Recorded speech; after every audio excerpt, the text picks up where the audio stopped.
Yang bilang kalau sama anak, kebetulan karena kita nanganin anak kan, katanya tidak boleh mengucap kata jangan.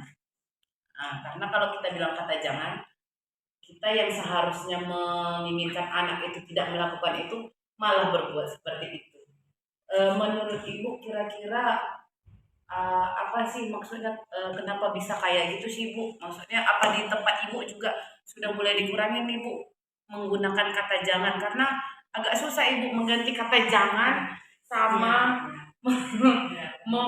membuat maksud itu dengan kata jangan dengan kata lain gitu.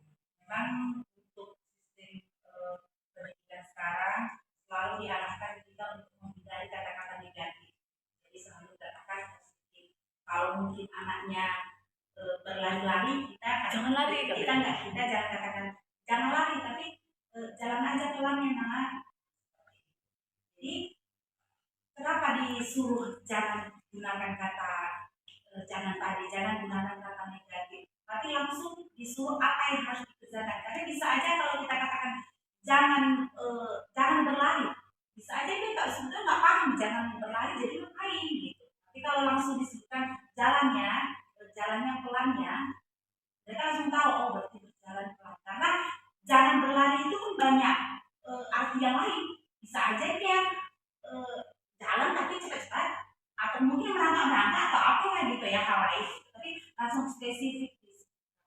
Jadi kalau untuk sekolah kami pribadi pun, sekolah saya bekerja samanya karena ini juga memang masih baru dan masih belum bisa sepenuhnya, apalagi kami masih ini tahun pertama kurikulum, masih sama-sama belajar nih, masih betul-betul pada tak belajar.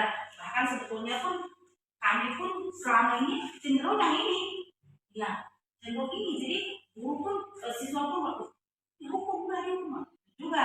Jadi benar buktinya kalau di lingkungan sekolah semuanya bajunya dimasukkan rapi semua, begitu keluar rumah langsung. Nah seperti itu juga berarti kan itu belum motivasi dari dalam, masih karena takut dihukum masih sebatas itu. Jadi ya sama-sama kita sama-sama belajar bagaimana mengubah yang negatif tadi menjadi, jadi masih proses berubah ya yang ini ya. Ada lagi kira-kira yang lain? Oke, jika sudah habis ya itu saja yang bisa saya sampaikan hari ini. Terima kasih banyak sudah meluangkan waktu untuk mendengarkan pemaparan mereka. Terima kasih. Jadi kayak mau dia termotivasi gitu ya, dan tanpa yang ada namanya imbalan juga, tanpa ada tawaran. Kamu belajar nanti diskasih kayak gini, atau kamu nanti belajar tanpa ini nilai gitu. Apalagi kan di usia anak ini seperti dia 10 tahun, mungkin mereka ada yang aku harus bisa di sekolah juga, mereka juga ada yang namanya penilaian dengan nilai tinggi A plus ya seperti itu. Bagaimana ya? Oke, pertama memang kita lihat dulu situasi anak itu sudah siap beberapa faktor yang mempengaruhinya, Kak. Lalu yang kedua, kita juga harus bisa menciptakan suasana belajar yang menyenangkan. Kalau dia sendiri yang nyaman untuk belajar, dia nggak akan bisa fokus belajar. Kalau di sekolah mungkin kita dengar istilah ice breaking gitu ya. Jadi kalau sudah ice breaking, dia sudah merasa agak refresh, dia sudah terima untuk belajar. Tapi kalau pikirannya juga lebih tenang, kita kasih lagi tuah-tuah ya kan, stres lagi ya kan, ya semakin nggak termotivasi. Jadi ya penting juga kita memang menjiwai anak tadi, dan sebelum anak tadi siap belajar, ya nggak usah dipaksakan. Jadi kalau anak-anak yang sudah merasa senang, biasanya gitu ya, sudah merasa senang dan merasa relax, baru kita masuk ke belajar. Dan pun kita lihat juga batasan waktunya ya. Misalnya kalau private ini udah lebih 1 jam setengah, sudah enggak lagi di situ. Ada 1 jam setengah maksimal ini 2 jam ya. 30 menit terakhir sudah banyak menghayalnya. Jadi ya kita kenali dulu anaknya, bagaimana dia senang, ya metode mengajar kita juga bisa kita buat, kita ganti-ganti metodenya supaya dia senang. Selama anak itu nggak nyaman, pelajaran nggak akan bisa. Ada lagi ibu seperti itu. Jadi dengan kata-kata seperti itu, murid tadi memang tidak marah, tapi dia justru ikut kecewa sama dirinya sendiri. Bahkan murid tadi merasa berpikir negatif tentang dirinya. Jadi itu juga kurang baik. Sebagai teman, jadi jika guru menempatkan posisinya sebagai teman, memang satu sisi siswa tadi merasa senang, tapi murid tadi bisa jadi tergantung ke guru tadi. Jika gurunya tadi tidak bersikap sebagai teman, bisa anak tadi jadi nggak mulai belajar, merasa kecewa dan sebagainya. Gitu. Nah, yang berikutnya dia sebagai pemantau. Peran sebagai pemantau ini dia namanya pemantau ya, mengawasi, menghitung, mengukur. Udah berapa kali kan terlambat? Minggu lalu kamu terlambat, ini terlambat juga kan? Jadi gimana? Jadi dia memang tidak begitu nggak begitu keras juga sih, tapi sebetulnya masih belum begitu efektif karena di situ yang ada kayak macam konsekuensi, bukan hukuman yang, tapi ada konsekuensi.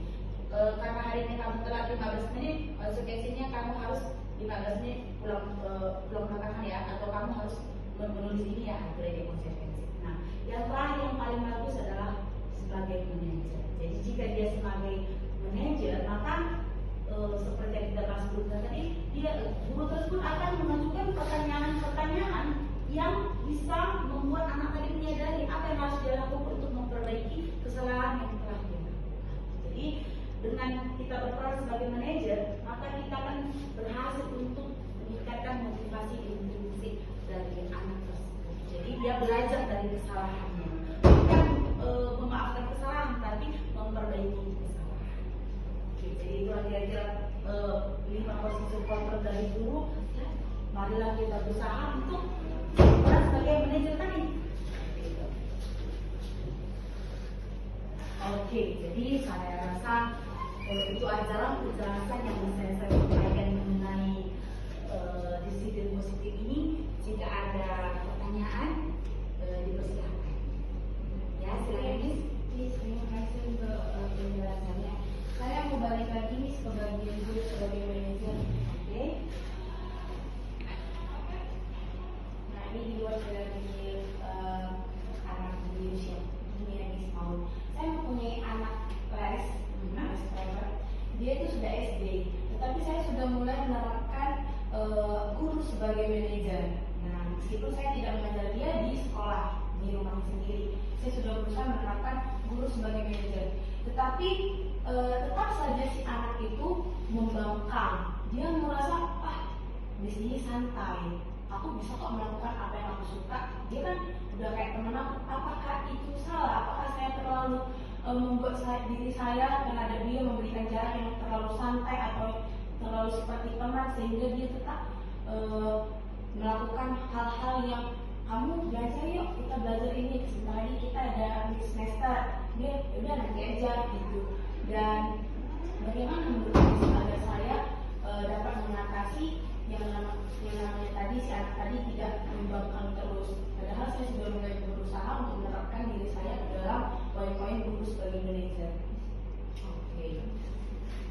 usia berapa dia? Usia 10 tahun.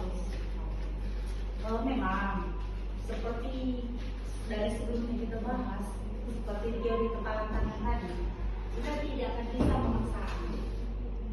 memaksa kita tidak bisa, tapi kita bisa memberi gambaran apa yang akan terjadi jika dia tidak mau belajar. Jadi seperti posisi kontrol manager tadi, kita berikan pertanyaan-pertanyaan yang sesuai dengan umurnya, kan?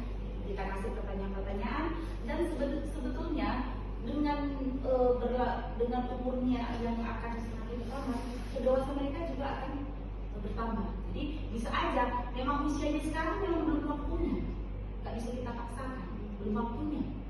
Seperti contoh lah, anak saya dulu, dia umur 5 tahun masih belum bisa bicara.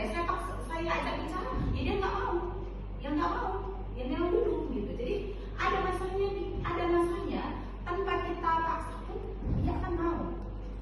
Gitu, seperti itu. Jadi seperti anak private tadi, kalaupun saat ini belum berterima, itu tetap kita berikan, tetap kita kasih motivasi, kita kasih kesadaran, walaupun mungkin belum maksimal, tapi dengan berlalunya waktu, bertambahnya usianya, dia akan menyadari itu.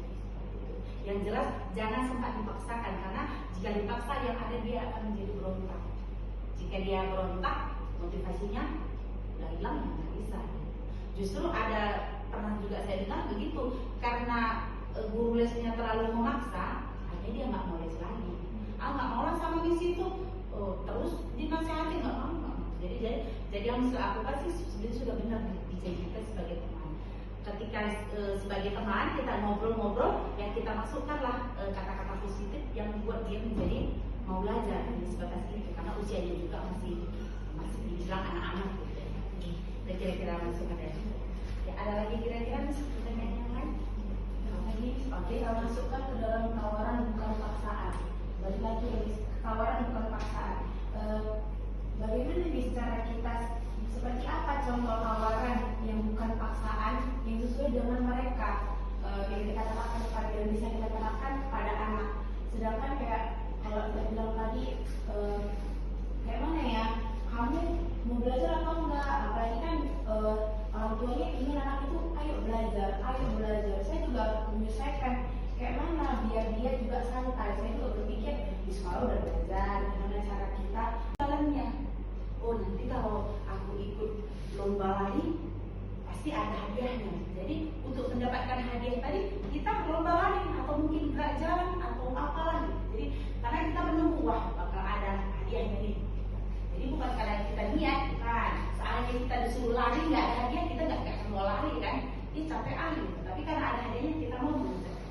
Kemudian yang ketiga, kita mengerjakan itu karena memang kita menghargai diri kita sendiri. Jadi tanpa disuruh orang lain pun kita akan mengerjakannya karena kita tahu itu penting bagi kita.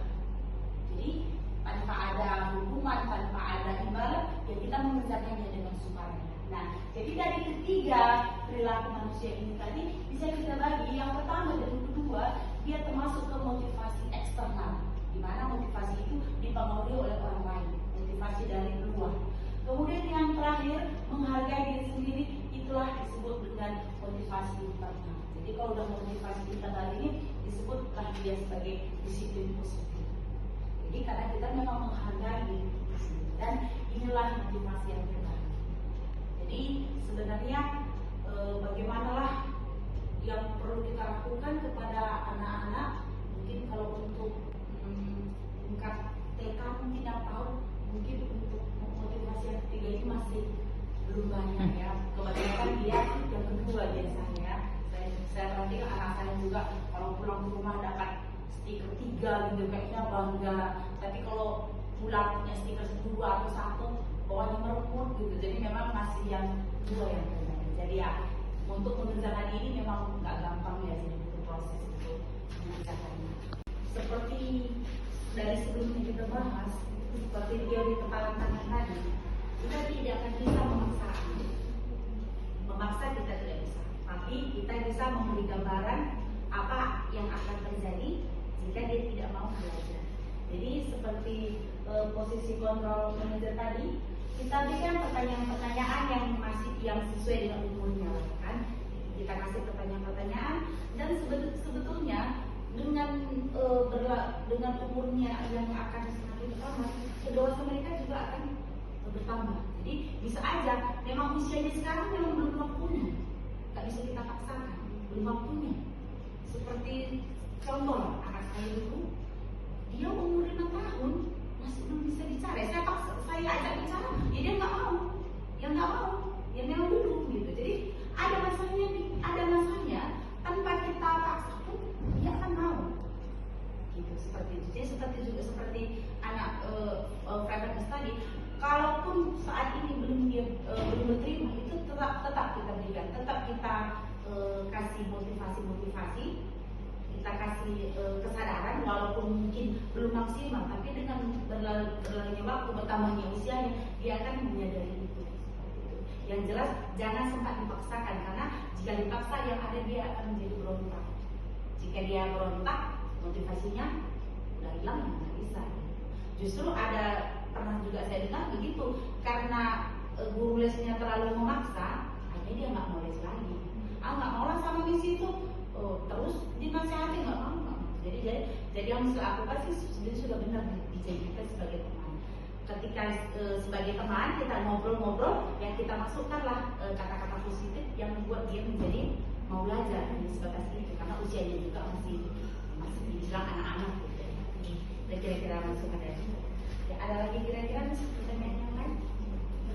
Oke, kalau masukkan ke dalam tawaran bukan paksaan. Balik lagi yang tawaran bukan paksaan. Bagaimana nih cara kita, seperti apa contoh tawaran yang bukan paksaan yang sesuai dengan mereka, yang kita terapkan pada, yang bisa kita terapkan pada anak. Sedangkan kayak kalau kita bilang tadi